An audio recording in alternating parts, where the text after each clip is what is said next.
Hello and welcome to Beyond the Limit. My name is Zainab Mohammed.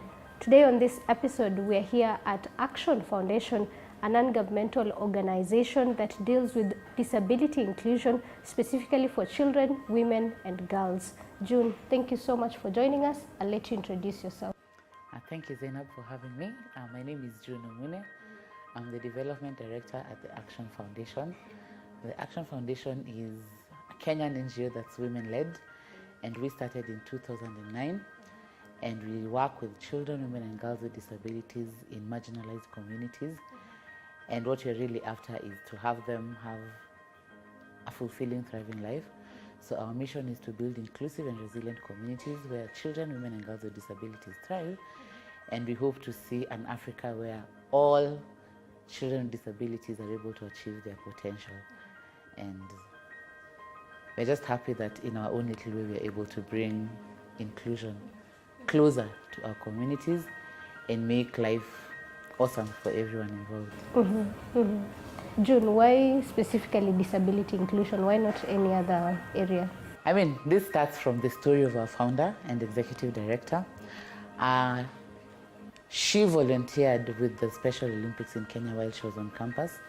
And from her interaction with the caregivers of children with disabilities and the children themselves, she saw a need, she identified a need that was unmet in these communities.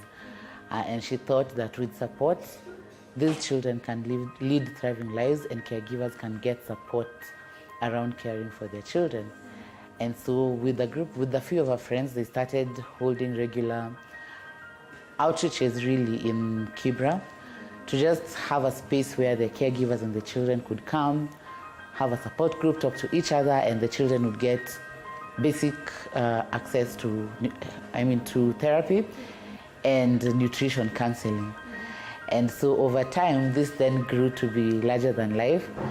And so there was a need to officially start the foundation. So it started from the roots of volunteering and recognizing that there was a space where she could contribute in terms of supporting caregivers of children with disabilities in informal settlements. And I believe why that is important is because for a long time, issues of disabilities have taken a backseat, so to speak. We are not really in the ideal world where everybody gets the equal opportunity to thrive. Children with disabilities, their families, especially in low-cost settings, have a lot of challenges. There is a lot of social stigma that comes with disability. There is poor access to health, education. There is a lot of mental health challenges among the caregivers.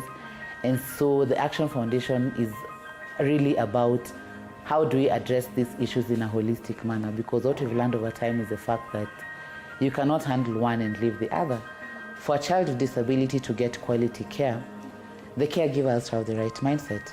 So you cannot be working with a caregiver who's going through mental health issues and expecting them to be a good parent. We cannot talk about good health outcomes if the health system does not work to support children. The cost of therapy is expensive. That means it's unaffordable for most of our caregivers. Where do they get that assistance? Education. Most schools in our localities will say, I'm not able to work with a child with a disability. They'll tell you, I don't have a ramp, for example, or I don't have the skill as a teacher to work with a child with autism. And so for us, disability inclusion is bringing to the lowest level possible those services. And that's what our work is centered around doing. Yes, so that's why we chose disability inclusion, or why disability inclusion shows us it can be either way, yes. So I know you've touched a little bit about what that entails, but for the sake of my viewer who's like back at home and who's not in this space, what does it actually entail, like the nitty-gritties of disability inclusion? For disability inclusion, the issue is really we work to address the barriers that limit people with disabilities from enjoying life. For able-bodied people, it's quite some things that are really obvious or we assume are obvious to us may not be so for a child or a person with a disability. We think or we assume it's obvious that every child goes to school, it's automatic. But for children with disabilities, it's not automatic. You assume that if you are sick, you'll automatically go to hospital. For a child with a disability, that may not be a reality. Yeah? because they require therapy, they require nutrition support, they require a lot of assistive devices. Most of these things are quite expensive. So that inclusion then has to look at how are we addressing, one, physical barriers. If you are in a community where you're not able to use your wheelchair, for instance, or you're in a community that is looking at, for example, a child with albinism and saying that albinism is contagious, how do you interact in that kind of society? Yeah? We also have to address the structural barriers in terms of the institutions that we have.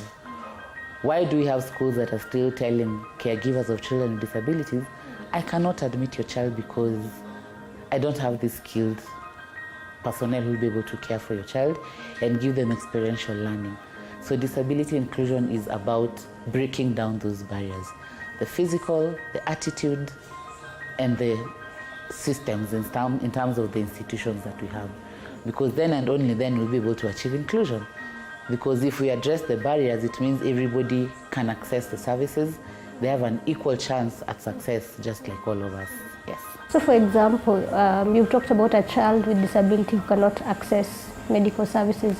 What gap are you guys bridging? Are you taking this kid to the hospital, or what are you guys doing?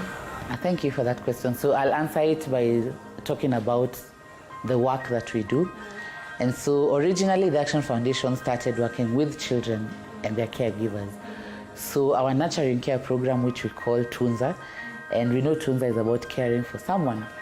So the Tunza program really focuses on supporting early identification and assessment of disabilities, because it's very important that we do early identification then, because what that means is you're able to refer to the correct type of services for a child with a disability.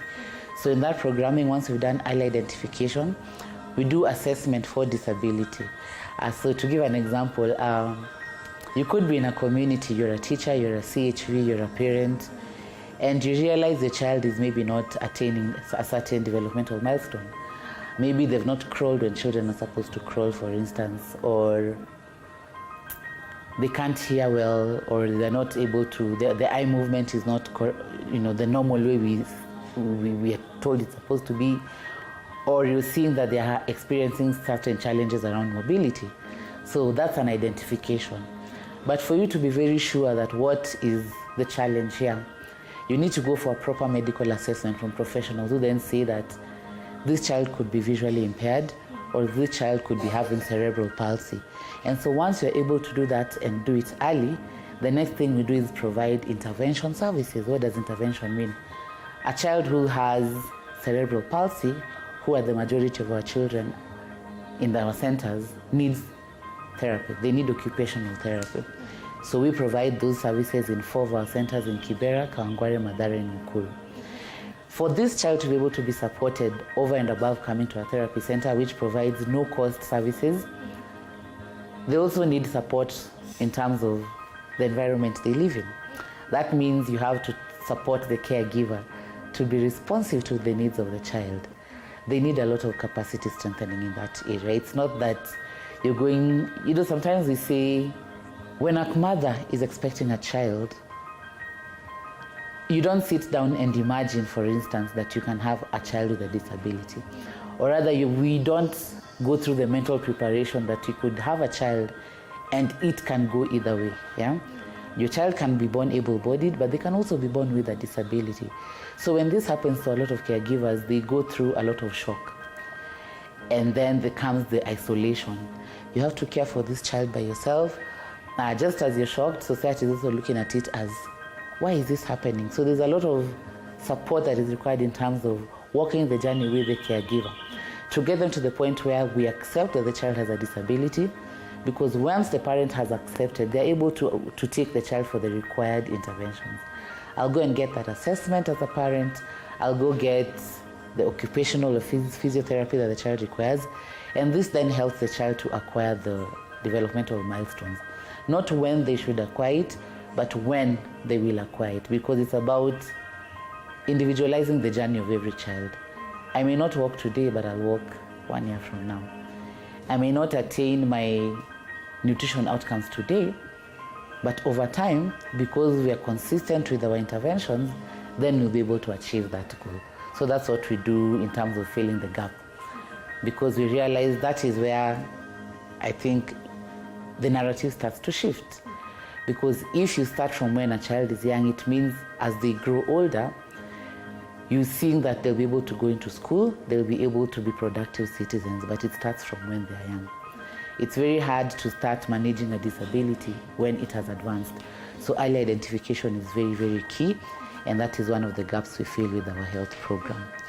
In terms of education, the gap we are trying to fill is the skills gap for teachers, particularly for teachers in low resource settings. If you are to have a child with a disability, more often than not, you'll be told to take the child to a special school. But for a lot of caregivers, especially in informal settlements, special schools are not an option. They're either expensive or they're too far.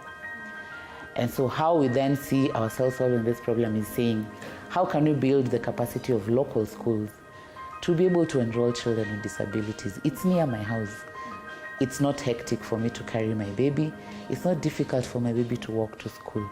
So that school is empowered in terms of you train the teacher on inclusive education practices. How do they engage with the learner with autism in the classroom? How do you engage with a visually impaired child? What are those adaptations you need to do in your classroom so that they also get to enjoy learning? Yeah? How do you support the teachers as a head teacher in this school? What resources do you need to raise so that you're able to have a child-friendly school? What does a child-friendly school means? It's safe for all children, including children with disabilities. So we've done a lot of support around helping head teachers identify, this is how I can mobilize the community to support me to have a fence in my school. This is how I can build an accessible toilet. It's something very obvious to us. We walk into the toilet, we come out. But for a person with a disability, sometimes it takes a lot of mental calculation to go to the toilet. Because if you don't have handrails, for example, that you'll hold, how is that experience like for children? So those are some of the things we do to support inclusive education. But I think more importantly, what we do is really build the confidence of the children and the caregivers to be able to have a stake in what happens in their lives and to be able to positively contribute towards the journey of inclusion. It's not that we are heroes swooping in to save, but rather we are an ally walking the journey with you. Tell us what the needs are, how would you like us to respond to them, and then we give you the confidence to be able to say, now I'm a parent who can go and stand up for my rights. I can go and, negotiate in a school and say, my child has this disability, this is how I'd like them treated, and I invite you to support me on this journey so that my child can be able to access education. The other gap we are filling is in our Women and Girl Empowerment Program, where we focus on adolescent girls and women with disabilities. June, you'll hold that thought. We have to take a short break. Okay. Let's take a short break. We'll be right back.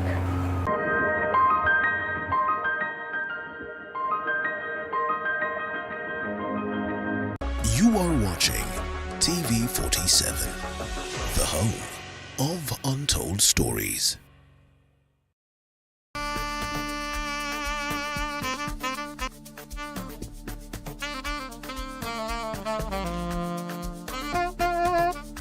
For the biggest of guests, from politicians to entertainers to content creators to whichever kind of a person you want to think that you'd want to see on the show, this is the place to be. Dr. Funike tonight. Each and every Wednesday. My name is DJ Lizney, not your ordinary DJ. And of course, they call me the eagle himself. Your host, Dr. Funike, is my name. Of course, every Wednesday at 7:30. See you then. Don't touch. Make sure to join us. Tell your landlord as well. Jua unalipiwa parent. Sikose.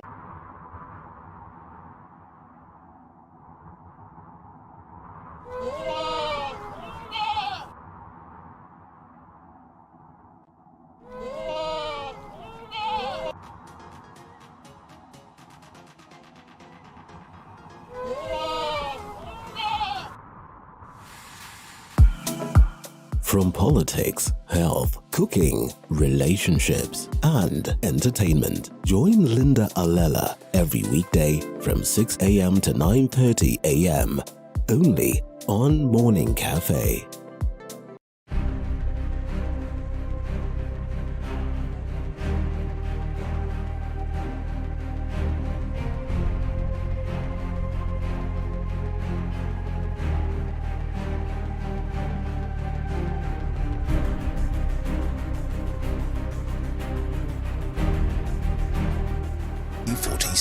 Your health is The home of untold stories.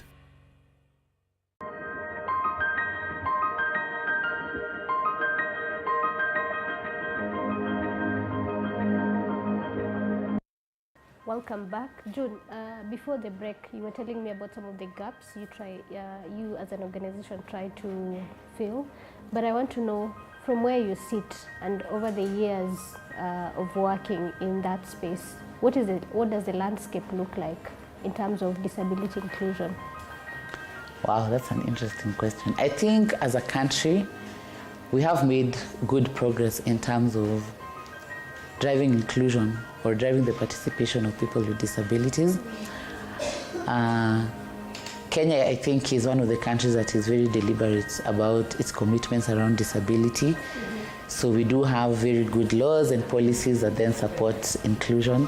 We have the Persons with Disabilities Act, we have the sector policy for learners and trainees with disabilities that really have far-reaching implications in terms of access to education. We have the National Rehabilitation Strategy, and that also has very far-reaching implications in terms of what as a country we are thinking around rehabilitative services for persons with disabilities. So we are not doing too badly, but I feel like inclusion is usually it's not a destination really, it's a journey. Because there's so many moving parts and very many different actors doing wonderfully well in different spaces. So it's about how are we coordinating to achieve the grand idea that is inclusion. It will not happen today, but we hope it can happen in our lifetime. So we're not doing too badly. One of the challenges we have in the country though is the fact that there are a lot of data controversies around disability.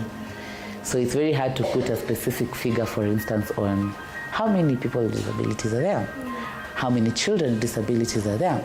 It might be interesting to note, for instance, that the census of 2019 did not count children with disabilities aged 0 to 4. And you see, that is the most critical stage. That is when you're able to actually do that early identification, and then you're able to take up measures that will then draw back. It's around 900,000? Yes, and it's disputable. I cannot stand here and confidently say that that is the actual number. Because of more or less? I believe it's more. Because if children alone are 800,000, globally they say we have 240 million children with disabilities. 10% of them are in sub-Saharan Africa. We are in sub-Saharan Africa. Yeah? Some data says the disability prevalence is 5% of the population. So there's very many different moving parts, but I think we can agree that it's upwards of 1 million when you talk about persons with disabilities. Children could be more.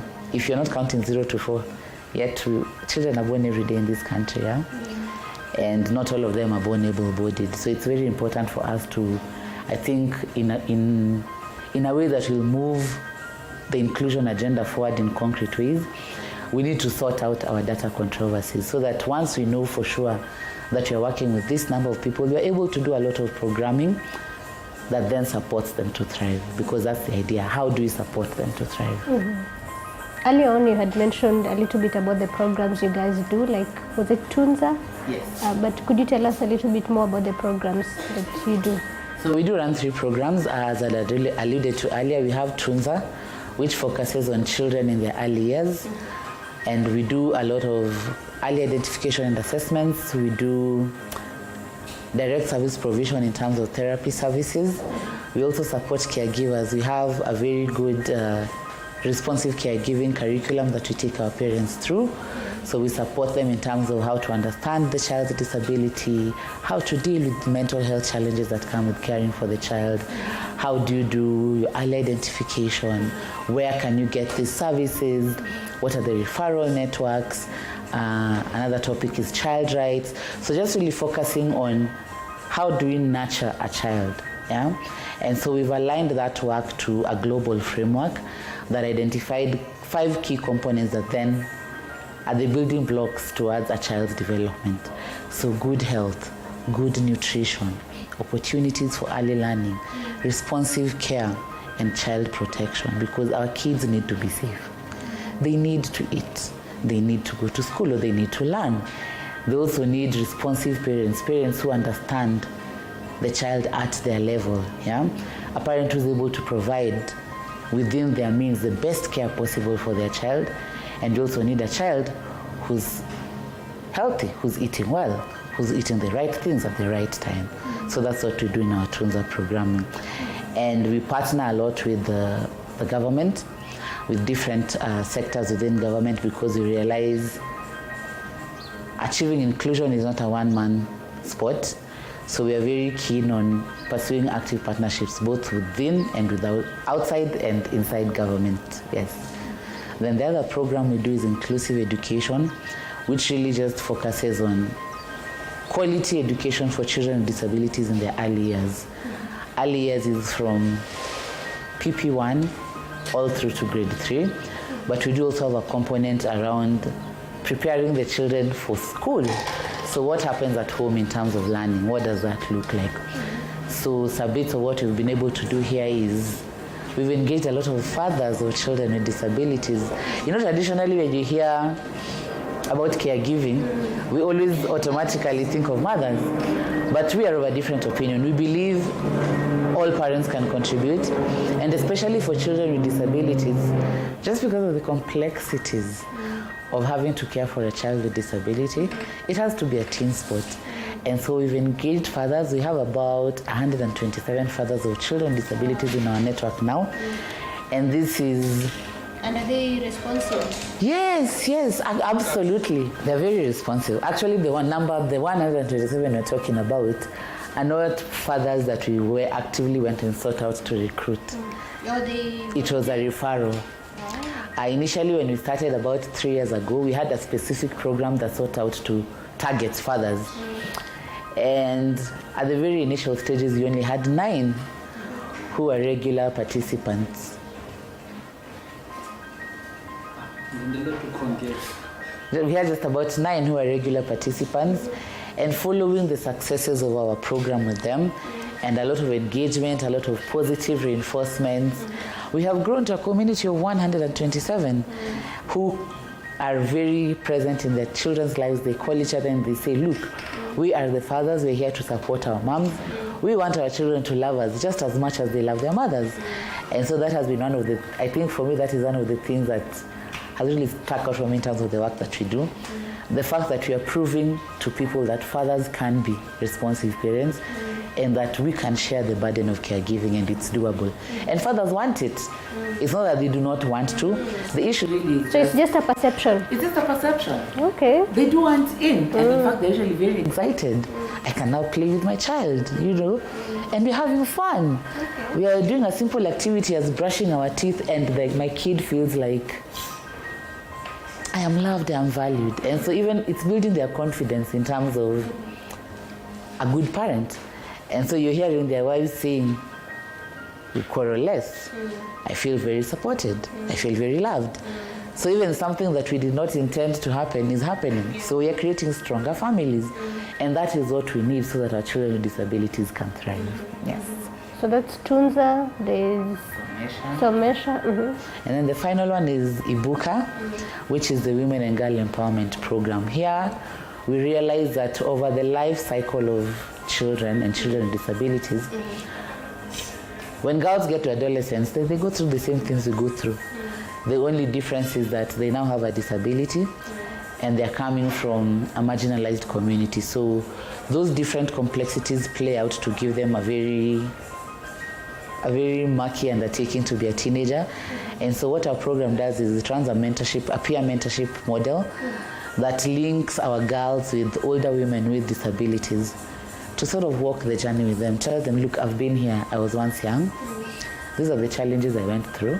They're not so different from what you're going through, but here is how we walk through them together, because that's really important. They don't get a lot of role models in the community. They're vulnerable to a lot of exploitation, a lot of abuse. And so what the peer mentorship model does then is, one, it builds their agency. How do you teach a young girl with a disability to be confident? When all we ever see, the perceptions of beauty we see is that you have to be whole, you have to be pretty, you have to be almost perfect. But here she is, with a society telling her you have an imperfection and we can see it, and we'll be pointing it out to you every day. And so the idea here is, how do we get them to see themselves first before they see the disability? And how do we also get the community to see the person first before you see the disability? Because they're awesome girls. They have dreams, they have hopes, they have ideas. And so the whole Ibuka program is about bringing forth those ideas. So we run a mentorship program. We engage the community a lot around norms shifting, around gender-based violence and sexual and reproductive health and rights. And we also run a STEM program that focuses on girls with disabilities in high school. We want them to code, to do robotics, and to be engineers. And so that's what we are doing around our Ibuka program. Challenges. Talk to me about challenges that you face as an organization in this space. Wow. I always find this question of challenges interesting. I don't know, maybe I usually see more opportunities than challenges. You'll talk to us about the opportunities, but talk to us about... Speaking broadly, I think one of the biggest challenges we have to deal with, and I think the space generally, is there's a lot of stigma, very negative norms. And sometimes it's difficult to effect change. Is it in the communities or the actual individuals with disability? Both ways. Because you see, when you've been ingrained or you've been conditioned over time to think a certain way, it becomes very difficult when somebody then comes in and tells you, wait, there's a different line of thought here, and we need to explore it. So some of these norms then stand as impediments really in the way of the work that we do. So some people don't see the value of investing maybe in disability issues, despite the hard work that we and a lot of players in the space are doing. There are still very deeply ingrained thoughts and stereotypes about disability. So those are some of the challenges that we're still experiencing. And so we are working to see how do we constructively shift those norms. Because once you have the right attitude about something, I believe, then you're able to have very sober conversations about how to drive inclusion, how to solve a particular problem. It doesn't have to be inclusion per se. But having the right attitude is very, very key. That's one of the major challenges. The other one really, I think, is there's very little investments when it comes to issues of disability, and especially around children. Because it's not a space where you're going to see your results today, really. You start working with a baby today, and you see them thrive 10 years from now. It's very difficult to convince people on that scale. The span is. I think intentionality really is a problem, because for able-bodied people, we assume a lot of things that happen to us happen to everyone. So if we're able to see how, as a community, we can then shift that narration and just be a little bit think about life on the other side of the fence, then I think we'd achieve inclusion much faster. Because then it's not about the Action Foundation and other organizations doing the work, but it's all of us within the society are doing the work. That way we achieve inclusion faster. So, as we wrap up, June, I'm sorry for interrupting you. Our time is up. I want a parting shot. Anything you have to say, maybe to the government, to the community, to kids who are going through, to caregivers. What is your parting shot? Oh, those are many people to give parting shots, and each one of theirs could be different. You can. I think you have one for each. Yes, I do have one for each, but I'll try to summarize. I think the parting shot is just that these children can shine, and they can shine really bright. And so what we just need to do is to be very intentional around addressing issues of inclusion. And inclusion is not being pitiful to persons and children with disabilities, but rather it's walking the journey with them, breaking down the barriers. That is it. We address the barriers. They're very competent and able to design how their life needs to go. But what we need to do is to support them to break down those barriers. So the call to action will be just join us and let's do this thing. It's possible. You can achieve it in our lifetime. All you want to see is children thrive. And I'm sure that's something that everyone can connect with. You want a child to thrive. You see a child and you always smile almost automatically. So you want everyone to see children with disabilities and smile, because you're seeing them happy. You're seeing them engaged.